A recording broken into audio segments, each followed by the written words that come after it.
Alright, so I'm going to be showing how to open up and disassemble this Lenovo. This is a, let's see here, Lenovo IdeaPad 3 17IIL05. Alright, model numbers there.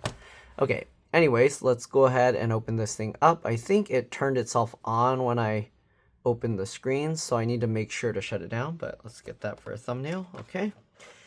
And yep, it opened itself. So let me make sure to shut this down. All right, give me a second. All right, shut it down. Let's go ahead and close it. Flip it over. Looks like we're going to be using a PH1 or JIS1 screwdriver to remove all the screws from the bottom. Okay, you want to keep the screws in order because they can be different size, shape, and lengths.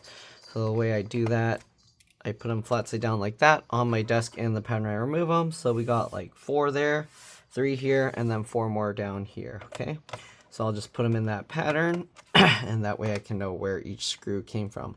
All right, if this video helps you out, please make sure to like, comment, subscribe, share my channel with others so that they can learn how to upgrade and repair their devices as well. And if it helps you save a bunch of money, please consider contributing a little to the channel. Every little bit helps and allows me to continue making these videos for a living. Alright, if you can't help out that way, it would help a lot if you could watch a few of my other videos and then like and comment on those as well, because that's what the algorithm likes to see. I also have another channel called It's Been Reviewed and More. Same profile picture, but zoomed in, like because I do a closer look at things, so it's my review channel. Right, it's not electronics specific. I actually review like everything. Currently, I'm putting those videos on this channel as well, but I'm hoping once that channel takes off, I'll kind of just put them only on that channel. Anyways, the screws in here at the front where the laptop opens are shorter than the rest, so keep that in mind. Right, we're going to slowly, carefully open up the screen. You don't want to open it too quick because the 2 hinge screws here are no longer helping hold the hinges in place. So if you're going to, okay, it tried to turn itself back on, so I pushed the button to turn it back off. But if you want to be more careless about it, you can leave these 2 screws in, open the laptop, and then unscrew them. Anyways, to open the bottom cover, let's see. Usually I'll get my fingernails in the gap where the bottom cover and the touchpad meet, or the palm rest meet, and then I'll push with my thumb here, and usually, there we go. We'll pop the cover off. Super simple, like that. Okay, you can see how all the clips are coming up. I'm going to slowly, carefully close the screen back. Now that we got the whole front, we're going to get our fingers in here, and then I'm going to slide my fingernail along the side as I kind of lift, just like that. You can hear how they click. Okay, again, pull this up slightly, and then I just slide my fingernail. Obviously, if you don't have fingernails, you can use pry tools. Okay, now that we got the sides and the front out, usually we can kind of wiggle this to get it out, but if it doesn't come out, we might have to do a little more, but usually it can wiggle like this and you can see it pops out. All right, very simple, easy to remove. Here's the bottom cover. That's what it looks like. All right, and we're gonna go ahead now, and the customer wanted to upgrade to an SSD, so they bought this 2 TB T500 Pro. This is one of the faster Crucial SSDs. I think they have a 7500 or whatever model, faster one. But yeah, all right, let's go ahead and get a thumbnail of the inside of this thing. Are the screws here showing in the camera slightly? Let's move that out of the way. Okay, all right, so here we go. All right, now you don't really need to remove the battery to do this. We're going to be just replacing or upgrading to an SSD. We're going to disconnect the old hard drive just because it tends to slow the computer down. This one's actually running really slow. Okay, so we're going to pop that out. If you're messing with the screen or if you just want to be extra safe, you can disconnect the battery. I'll show how to do that in a bit, but for now we don't really need to do that. Okay. As long as you're not dropping anything metal in this area, you should be okay. But if you don't know what you're doing, you can disconnect the battery, or if you want to be extra safe again. So the hard drive, I'm going to lift up like this. Now that I got the screws out, let me actually get a little bit more zoomed in here. The screws are in the way right now, so it might be a little tricky to kind of get a good close-up here, but let's see. Okay, so what I do to get this connector out, I get my fingernail in there. Again, you can use pry tools. Be careful not to pull on this because you don't want to break the cable. The cable is running along underneath and plugs in here. But anyways, I'm going to hold this down. I'm going to get my fingernail in there and then just pry it out just like that. Okay. Just like that. And then if you can hold this, pull the drive down. Don't pull on this because, again, you don't want to pull this cable. So the hard drive is just held in with this bracket. There's 4 screws. We're going to pull those out. Okay, and I'm going to use some tape to kind of just hold these into here. I might need my own screw here to hold the SSD because I don't see any screws here for that. So I'm going to have to find some screws that fit. Some of the crucial, SSDs come with a screw. I think this one might not. But anyways, here's the hard drive. After you remove the 4 screws, we should be able to, yep, just pop it out. Oh, why is it stuck on the back end? Okay, so there we go. There's the old hard drive. We'll set that aside. And I'm going to put these, oh, actually, will this hold it in place? Maybe, maybe not. No, they're just going to fall out, right? Okay. So I'm going to get this. Actually, it will hold it in if I put the thing on top and put the screws down. So if I were to get the screws in there, the thing is, how will I hold them in so that when I put it, it's not going to move around? Oh, this thing's kind of in the way, so the foam here's in the way. Okay, I'm just going to do it my usual way, which is making a little pouch with some double-sided tape. If you want to remove the battery, you do have to take this thing out. So actually, let me show you how to remove the battery real quick. Since right now we have that screw out, we can probably do this a little bit easier. Let me get this hard drive out of the way. Okay, we'll zoom in. Oops, only a tiny bit more. Well, actually, we'll zoom in for the connector. To remove the connector, there's not really much area to grab it here. So usually what I do is I'll get underneath, grab as close as you can to this connector, and then wiggle it side to side like this as you pull. And you can see it wiggles and comes out. All right.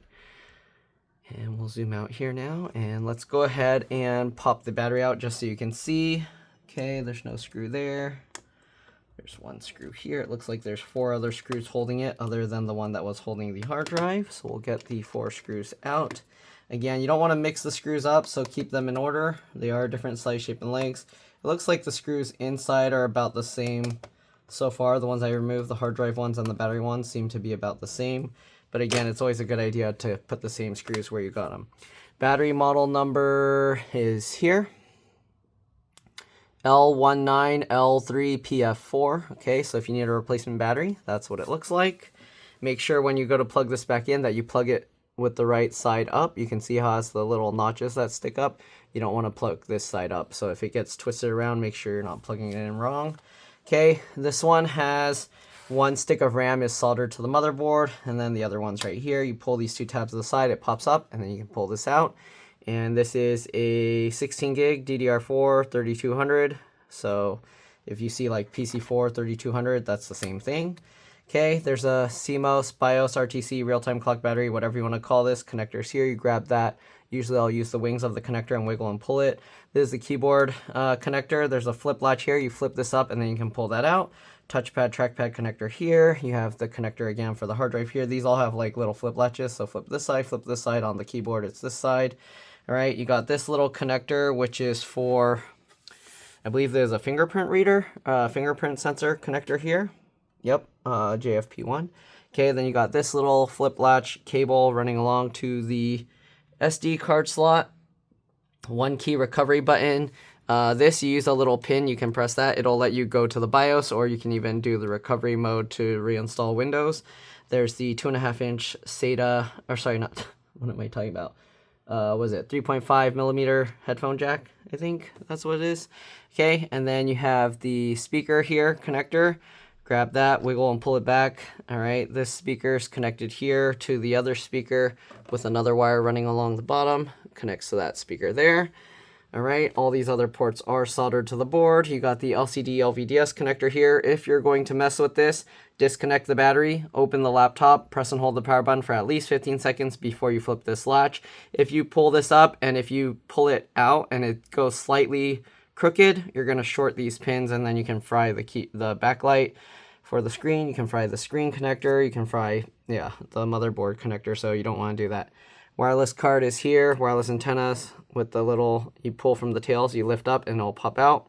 Fan connector here. This fan looks like you can remove it without taking the heatsink out, but I'm not sure because sometimes they put some tab underneath. CPU's under here, soldered to the motherboard. If you remove this, you do want to be ready to have some thermal paste to redo the paste here, because you don't want to reuse paste or it's going to run really hot and then it's going to cause problems. Right, pretty sure this is the power button here. So this board is all one board, so I think the power button is also built into this cable here. So if your power button's not working, you might have to try changing that. All right, anyways, let's go ahead and put the battery back in. Okay, we're gonna line this connector up, and then I'm gonna pinch this connector and this together. Okay, I don't like pushing just on one side because sometimes the solder here is not good and you can rip the connectors off. It doesn't happen often, but I've had like at least one or two where this connector is really weak. Yeah, actually I haven't had, I think I've had only like a wireless antenna that did that, but I've seen people break those off, so you don't want to like take that risk. Okay, anyways, we're gonna go ahead and put the battery screws back in. Okay, 4 screws. Then I'll put the hard drive caddy in, and then I'll use some tape to make a little pouch, and that'll keep the screws in place in case the customer ever decides to add a 2.5-inch SATA SSD, since the hard drives, they run slow and then they have issues if it gets shaken around. So I wouldn't recommend putting these spinning hard drives anymore, especially now that SSDs are relatively inexpensive. Okay, so we got this little thing. We're gonna slide that underneath the connector there, and then just line that all up. Okay, get these screws back in.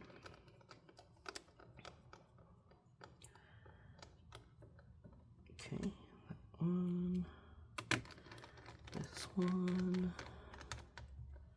Oops, I accidentally slid some of the screws over.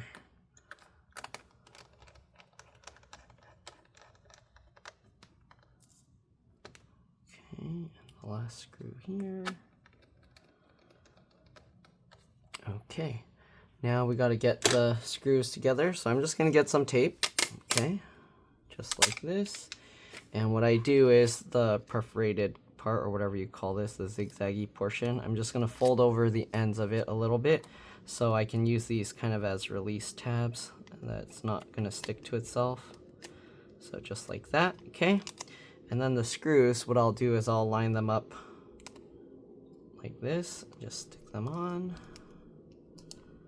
Okay, got 4 screws, just like this. Okay, so now that we got all 4 screws like that, I'm just gonna roll this over, and then I'm gonna stick this down.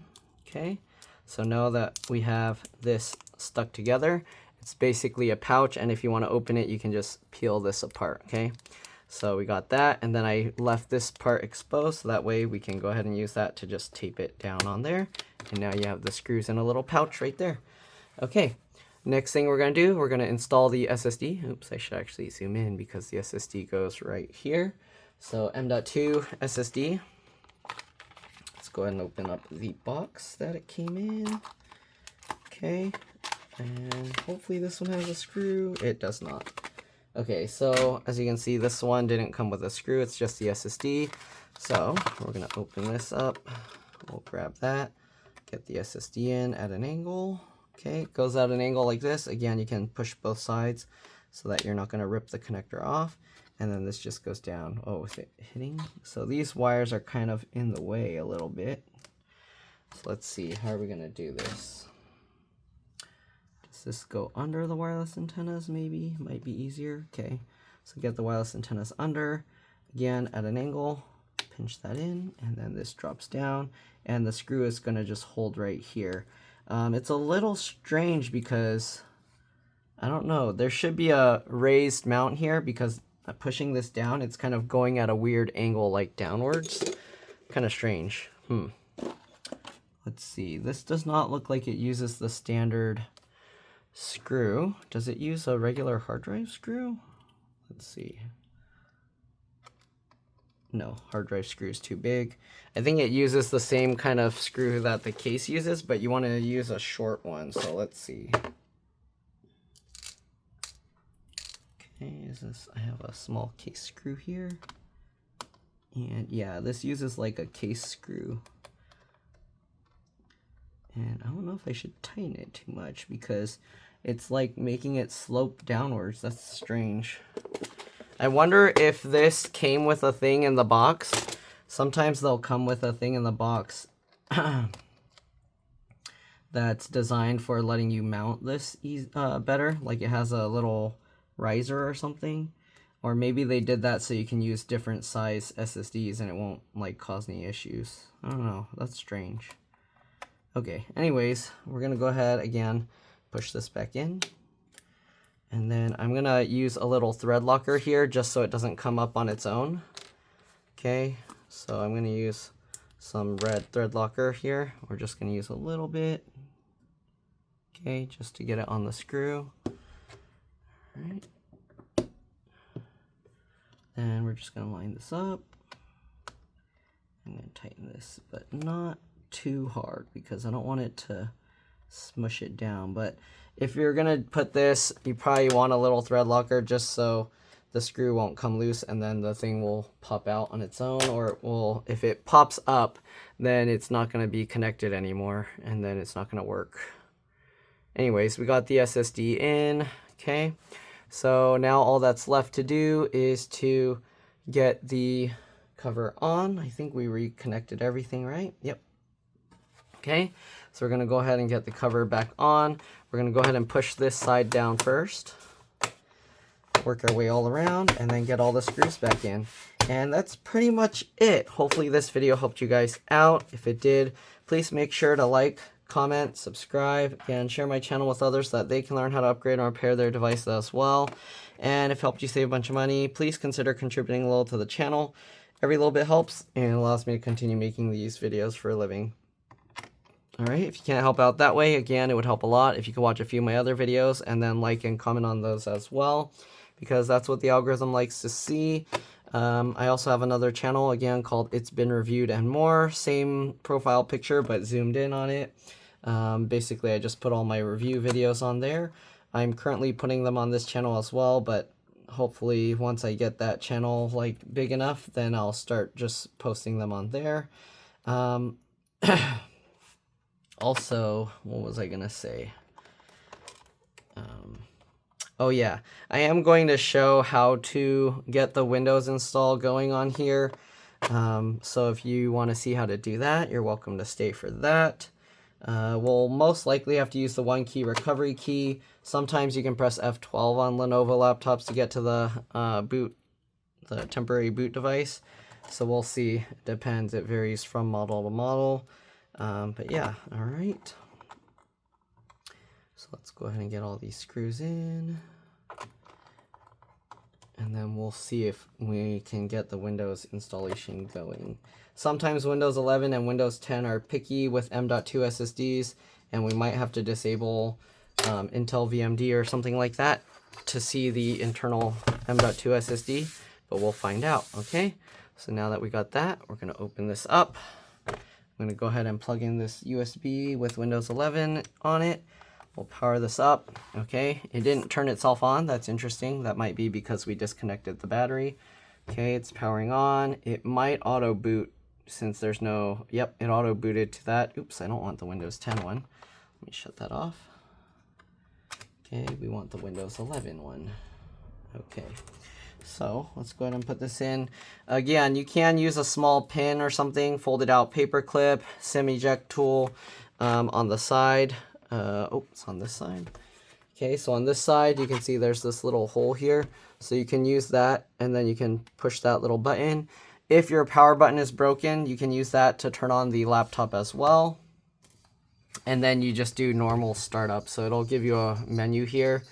There you go. So you can do normal startup and it will boot the computer normally. So if your power button's broken, that's an option. But anyways, we're going to go to boot menu. I'll press enter and we're going to boot from my USB. And hopefully it's going to detect the SSD internally okay without any extra steps. Okay, we'll find out. It's loading. Come on. All right, it's gonna take a while to load. So you just gotta give it time. My USB doesn't have the little orange light glowing. So give it a few seconds, and then there should be the little circle thing here going eventually. Come on, why is it taking so long? Maybe the processor on here is too low spec, I don't know. But it did have a 16 gig stick of RAM. I don't know if that's an aftermarket stick of RAM that they put in. But there you go, it's loading finally. Okay. And we're basically just going to go through this. So usually what I do is I push Shift Tab to go to next. I mean, you can use the mouse and just click that, but I like to push Shift Tab and then go to next. This one I push Tab space to say I agree, then Shift Tab twice, next. Okay. So it's getting a few things ready. I'm only going to show up to the part where we have it start the installation to the SSD. And that's pretty much it. So if it shows the SSD okay, all right, Shift Tab, Enter to accept. If it shows the SSD, then we're good to go. All right, so it's searching for disks. And there you go, we see 0 unallocated space, 1.8 terabytes, so we should be good to go. Press Enter, and now Windows 11 should be installing onto there. So yeah, that's pretty much it. Again, like, comment, subscribe, share my channel, and you know, all that stuff. All right, wow, it's really slow. I push Enter to start the install, and it's just sitting. Okay, there we go. So now it shows that. I'm going to push Shift Tab, Install, and press Enter. And there we go. It's starting the installation. After that, you just go through the process like normal.